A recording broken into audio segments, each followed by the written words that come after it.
Greetings from South Korea. I am Arirang News AI anchor. Here is the news making headlines today. The Korea-Egypt summit began with an official welcome by Egyptian President Abdel Fattah el-Sisi for visiting President Lee Jae-myung at the presidential palace in Cairo. During the nearly 2-hour-long talks on Thursday, the two leaders addressed regional peace and economic ties. The main area of interest was bolstering a bilateral partnership, as the two countries celebrate 30 years of diplomatic ties. South Korea and Egypt will work together on a comprehensive economic partnership agreement, or SIPA, to expand bilateral economic partnership. Following his summit with his Egyptian counterpart on Thursday, President Lee Jae-myung delivered a lecture at Cairo University, one of the oldest and largest universities in the region. There, he presented his administration's vision for the broader Middle East, the so-called SHINE initiative.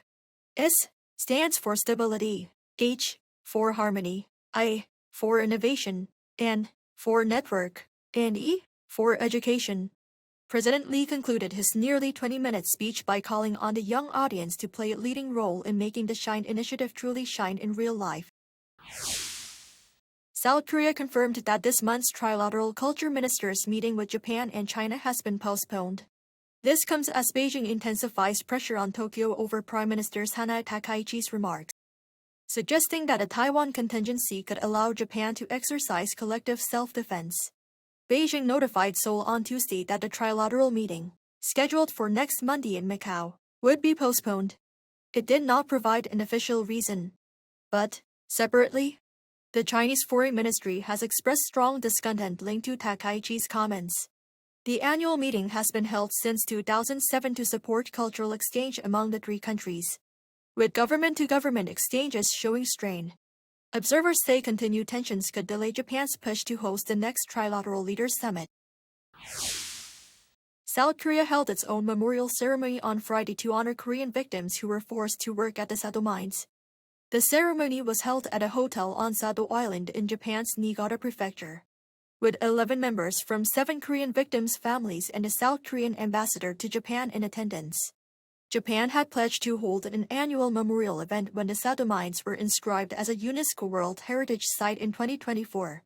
However, due to Tokyo's lack of sincerity and refusal to reflect on the corrosive nature of the forced labor, Seoul held its own ceremony, separate from Japan's official one, for the second consecutive year. South Korean stocks finished trading sharply lower on Friday, dragged down by heavy losses in major tech shares amid renewed valuation concerns about a potential AI bubble. The benchmark KOSPI tumbled 151.59 points, or 3.79%, to close at 3,853.26, as most large-cap shares drifted lower than in Thursday's session. Overnight, U.S. stocks ended lower, with NVIDIA leading the downturn despite posting robust quarterly earnings, as investors stayed cautious about the rapid surge in AI-linked stocks and their aggressive investment plans. A researcher at Tower Securities projected that after NVIDIA's earnings release, volatility and lingering caution over funding conditions for the market may continue until the December FOMC meeting. That is all from me today. Thank you for watching.